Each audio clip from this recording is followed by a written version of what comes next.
नमस्कार दर्शक मित्रों, मैं हूं दिया खटवानी और स्वागत है आपका के न्यूज में। चलिए गौर करते हैं खबरें फटाफट पर। पश्चिम बंगाल के जादवपुर में मंगलवार को चुनाव के बाद हिंसा के मामलों की जांच करने पहुंची राष्ट्रीय मानवाधिकार आयोग की टीम पर हमला हो गया है। जांच की टीम के सदस्य आतिफ रशीद ने बताया कि जांच के दौरान यह पाया गया कि यहां 40 से ज्यादा घरों को नुकसान हुआ है।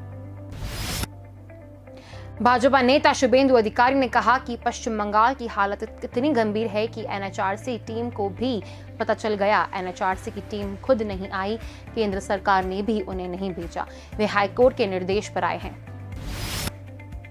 आतिफ रशीद ने इस घटना के बारे में सोशल मीडिया पर जानकारी दी। उन्होंने एक वीडियो पोस्ट किया है। इसमें कुछ लोग रशीद की ओर गुस्से में बढ़ते दिख रहे हैं। सीआईएसएफ के जवान उन्हें रोक रहे हैं। कुछ और लोगों ने भी इसके वीडियो शेयर किए हैं। दूसरे वीडियो में रशीद लोगों से गिरे हैं। वे भीड़ को समझा रहे हैं कि आप लोग गलत रहे हो। रशीद ने लिखा कि इस वीडियो को देखिए, कैसे वेस्ट बंगाल के जादवपुर में टंगाई सीआईएसएफ के जवानों के साथ भी मारपीट कर रहे हैं। राज्यसभा सांसद स्वप्न दासगुप्ता ने एनएचआरसी के सदस्य राजीव जैन को एक पत्र लिखा है। इसमें उन्होंने लिखा है कि मैं आपका ध्यान में लाना चाहता हूं कि लॉ एंड ऑर्डर पूरी तरह से खत्म हो चुका है। इंफॉर्मेशन टेक्नोलॉजी पर संसद की स्थायी समिति ने फेसबुक और गूगल के अफसरों के साथ मिलकर को मीटिंग की। समिति ने इन कंपनियों से कहा कि उन्हें नए आईटी नियमों और देश के कानूनों को मानना होगा। कंपनियां डेटा सिक्योरिटी और प्राइवेसी के नियमों को सख्ती से पालन करें। हाल में लागू हुए आईटी नियमों पर सरकार और सोशल मीडिया कंपनियों की तनातनी के बाद यह बैठक बुलाई गई थी। कानून मंत्री रविशंकर प्रसाद और सांसद शशि थरूर ने अकाउंट लॉक किए जाने पर ट्विटर से 2 दिन से अंदर जवाब मांगने के लिए कहा है। ट्विटर से पूछा जाएगा कि यह फैसला किस आधार पर लिया गया है।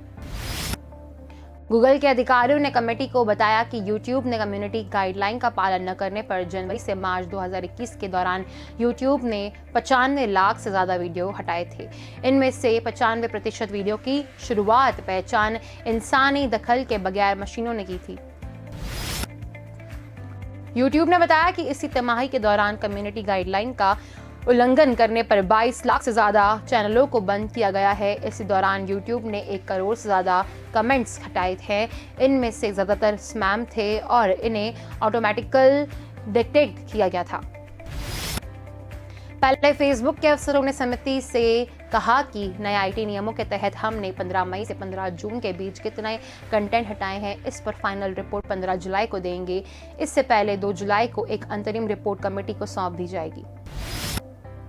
जम्मू कश्मीर में पिछले 72 घंटे के दौरान एयरफोर्स स्टेशन पर हुए ड्रोन हमले और दूसरी आतंकी गतिविधियों को लेकर प्रधानमंत्री नरेंद्र मोदी ने एक हाई लेवल मीटिंग बुलाई है।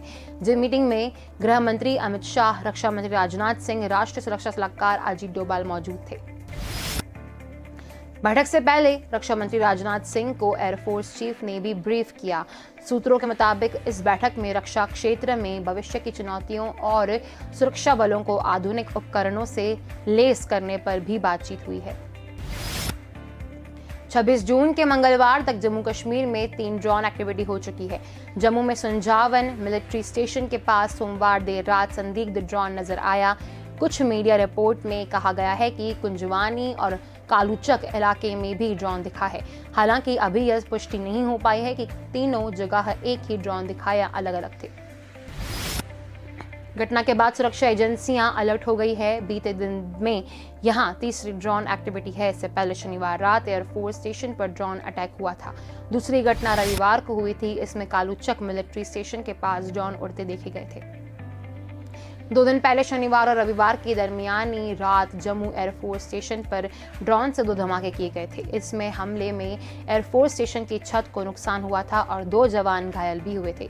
ड्रोन के जरिए एयरबेस के भीतर 2 आईईडी गिराए गए थे।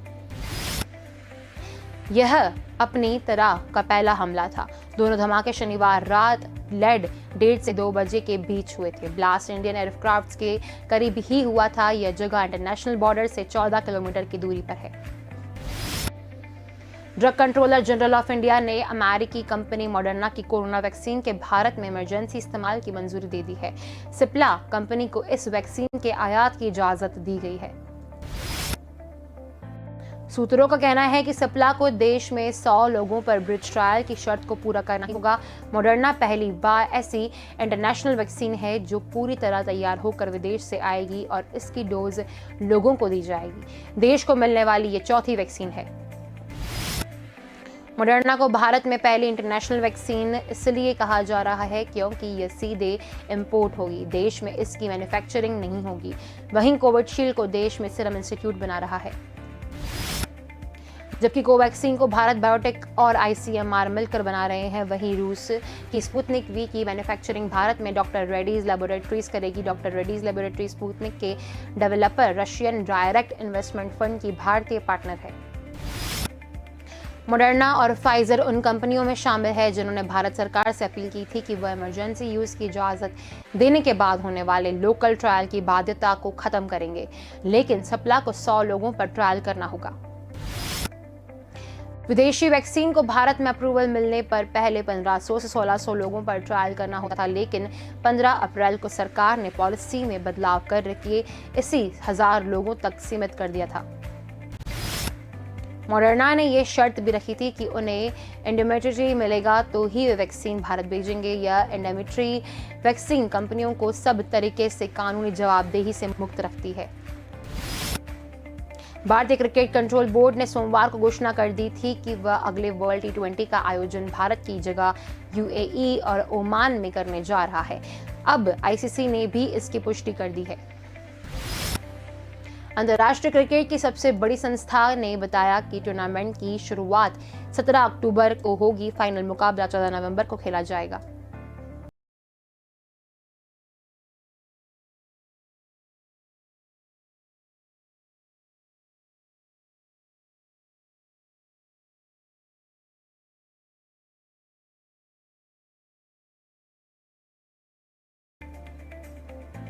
ब्रिटेन में करीब 5 महीने बाद 22,000 से ज्यादा नए कोरोना संक्रमित मिले हैं। सोमवार को यहां 22,868 नए मरीज मिले हैं, जबकि इसी साल 30 जनवरी को 23,108 नए मरीज मिले थे। दूसरी ओर स्कूली छात्रों के सेल्फ आइसोलेशन से भी सरकार की चिंता बढ़ गई है। अब सरकार छात्रों का सेल्फ आइसोलेशन खत्म करने की तैयारी कर रहे हैं। सरकार का कहना है कि बच्चों के सेल्फ आइसोलेशन से माता पिता परेशान हो गए हैं, बच्चों की शिक्षा भी बाधित हो रही है। स्कूल शिक्षा मंत्री निक गिब ने मंगलवार को कहा, हम बच्चों के सेल्फ आइसोलेशन के बजाय डेली कॉन्टैक्ट टेस्टिंग पर जोर देना चाहते हैं। सरकार 19 जुलाई के पहले इस पर फैसला करेगी। ब्रिटेन में 17 जून तक 1.70 लाख छात्र सेल्फ आइसोलेशन में चले गए हैं। ये छात्र ऐसे लोगों के संपर्क में आ गए थे जिन्हें कोरोना हुआ था। ये सरकार अनुदानित स्कूलों की छात्र संख्या का 2% है। पीएम बोरिस जॉनसन की सरकार और बच्चों के माता पिता दबाव में आ गए थे। माता पिता की मांग है कि बच्चों का सेल्फ आइसोलेशन खत्म कर दिया जाए। इससे उन्हें बहुत दिक्कतें हो रही हैं। वे नौकरी और कामकाज के लिए घर से बाहर नहीं जा पा रहे हैं। जर्मनी के बाद हांगकांग ने ब्रिटेन की उड़ानों को अपने यहां आने पर रोक लगा दी है। इसके अलावा स्पेन ने भी ब्रिटेन को प्रतिबंध मुक्त यात्रा सूची से हटा दिया है। नए आदेश के अनुसार स्पेन में सिर्फ टीकाकरण करा चुके या कोरोना नेगेटिव रिपोर्ट वाले ब्रिटिश यात्रियों को प्रवेश दिया जाएगा। जुलाई महीने की पहली तारीख से बैंकिंग और आयकर में कई नियम बदलने जा रहे हैं। इनमें सर्वाधिक ग्राहकों वाले भारतीय स्टेट बैंक के नए नियम प्रमुख हैं। बैंक अब महीने में 4 बार से ज्यादा नकद निकासी पर शुल्क वसूलने जा रही है। देश की सबसे बड़ी कार निर्माता मारुति सुजुकी इंडियन की कारें और हीरो की बाइक 1 जुलाई से महंगी हो जाएगी। हीरो स्कूटर और मोटरसाइकिल के एक्स शोरूम कीमतें 3,000 रुपए तक बढ़ा रहा है। वहीं मारुति भी अपनी कई सेगमेंट की कारों के दाम बढ़ाएगा। हर महीने की तरह 1 जुलाई से भी रसोई गैस सिलेंडर की कीमतें बदल जाएंगी। हालांकि यह बदलाव कितना होगा यह अभी तक तेल कंपनियों ने नहीं बताया है, लेकिन अंतर्राष्ट्रीय बाजार में कच्चे तेल के दाम बढ़ने से कीमतों में इजाफा तय माना जा रहा है। केंद्रीय गृह मंत्रालय ने जम्मू के वायुसेना अड्डे पर ड्रोन हमले की जांच एनआईए को सौंपी है। वहीं सोमवार देर रात जम्मू के संतुचक इलाके की कुंजवानी में फिर संदिग्ध ड्रोन दिखा है। पिछले 2 दिन में यहां तीसरी बार ड्रोन देखा गया है। जम्मू कश्मीर के पुलिस महानिदेशक दिलबाग सिंह ने कहा है कि एयरबेस पर हुए ड्रोन हमले में आतंकी संगठन लश्कर-ए-तैयबा का हाथ हो सकता है। दूसरी ओर भारत ने संयुक्त राष्ट्र में आतंकी हमले के लिए ड्रोन के इस्तेमाल का मुद्दा उठाया। इस पर गंभीरता से ध्यान देने को कहा है। केंद्रीय गृह राज्य मंत्री जी किशन रेड्डी ने कहा, हमले के पीछे पाकिस्तान का हाथ होने से इनकार नहीं किया जा सकता। पाकिस्तान पहले भी ड्रोन से भारतीय सीमा में AK-56 जैसे हथियार और नशीले पदार्थ पहुंचा चुका है। मामले की जांच जारी है। सुरक्षा बल हाई अलर्ट पर है। सेना के प्रवक्ता लेफ्टिनेंट कर्नल देवेंद्र आनंद ने रत्नुचक कुंजवानी में 2 ड्रोन दिखने को पुष्टि की। जवानों के फायरिंग करने पर ड्रोन पाकिस्तानी सीमा की ओर लौट गए। जम्मू कश्मीर के डीजीपी दिलबाग सिंह ने कहा, कालूचक में जो गतिविधि दिखी है उसमें भी लश्कर का हाथ होने का शक है। पुलिस इस नए तरीके के खतरे को लेकर चौकस है। हम जांच कर रहे हैं। जो तथ्य मिलेंगे उन्हें दूसरी एजेंसियों से साझा करेंगे। लोगों को भी अभी ड्रोन का इस्तेमाल न करने के निर्देश दिए गए हैं। MP के देवास जिले में एक ही परिवार के 5 लोगों का नरकंकाल मिला है। पुलिस के मुताबिक ये कंकाल एक आदिवासी परिवार के हैं जो 13 मई से लापता था। शवों को 8 से 10 फीट गहराई में दफनाया गया था। इस परिवार की 21 साल की बेटी का गांव के ही दबंग व्यक्ति से अफेयर चल रहा था। कुछ दिनों बाद उसकी शादी होने वाली थी। लड़की उस पर शादी का दबाव बना रही थी। देवास ग्रामीण एडिशनल SP संयुक्तांत शर्मा ने बताया कि इस हत्याकांड की जांच के लिए 5 टीमें बनाई गई थी। इसमें एक 21 साल की युवती का मोबाइल भी लगातार ट्रेस किया जा रहा था। मोबाइल की आखिरी लोकेशन चोरल डैम पर आई थी। पुलिस इस मामले में अभी ज्यादा कुछ बताने से इनकार कर रही है। हो सकता है कि बुधवार को इस पूरे मामले का खुलासा किया जा सकता है, लेकिन माना जा रहा है कि मुख्य आरोपी पुलिस की गिरफ्त में है और उसके घटना के बारे में सच उगलने के बाद ही पुलिस इन शवों तक पहुंच पाई है। MP में काफी मशक्कत के बाद शासन ने 12वीं के रिजल्ट का फॉर्मूला तैयार कर लिया है। फॉर्मूला के अनुसार 10वीं से 12वीं विषय की मैपिंग कर दी गई है। इसके 6 श्रेणी में बांटा गया है। 3 श्रेणी मुख्य विषय और 3 श्रेणी भाषा की रखी गई है। 10वीं क्लास के 6 विषयों में से टॉप 5 के अंकों के आधार पर 12वीं का रिजल्ट तैयार किया जाएगा। परीक्षा फॉर्म भरने वाले सभी प्राइवेट और नियमित छात्रों को पास किया जाएगा। MP में काफी मशक्कत के बाद शासन ने 12वीं के रिजल्ट का फॉर्मूला तैयार कर लिया है। इसके तहत 10वीं से 12वीं विषय की मैपिंग कर दी गई है। इसे 6 श्रेणी में बांटा जाएगा। 3 श्रेणी मुख्य विषय और 3 श्रेणी भाषा की रखी गई है। 10वीं क्लास के 6 विषयों में से टॉप 5 जिसमें सबसे ज्यादा अंकों के आधार पर 12वीं का रिजल्ट तैयार किया जाएगा। परीक्षा फॉर्म भरने वाले सभी प्राइवेट और नियमित छात्रों का पास किया जाएगा। प्रौद्योगिक परीक्षा के लिए निर्धारित मापदंड अनुसार कुल 100 अंकों में से गणना उपरांत 12वीं की परीक्षा के प्रायोगिक भाग वाले विषयों में प्रायोगिक भाग में अंक छात्र द्वारा 100 में से अर्जित प्राप्त अंकों के प्रतिशत अधिभार के आधार पर प्रदान किए जाएंगे। उदाहरण के लिए यदि किसी छात्र को 70% अंक प्राप्त होते हैं तो भौतिक शास्त्र के प्रायोगिक भाग में 30 अंकों का 70% अंक अर्थात 21 अंक प्रदान किए जाएंगे और शेष 39 अंक सैद्धांतिक भाग में प्रदर्शित किए जाएंगे। छात्र अपने प्राप्तांक से असंतुष्ट रहता है तो कोविड-19 संकट काल की समाप्ति उपरांत राज्य शासन की अनुमति से आयोजित होने वाली परीक्षा में भाग ले सकेगा। ऐसे छात्रों को परीक्षा परिणाम घोषित होने के 7 दिन के अंदर परीक्षा में सम्मिलित होने के लिए ऑनलाइन पंजीयन करना अनिवार्य होगा। गैरा ट्विटर के कार्यकारी पेज पर भारत के नक्शे को दर्शाया जाने को लेकर विवाद हो गया है।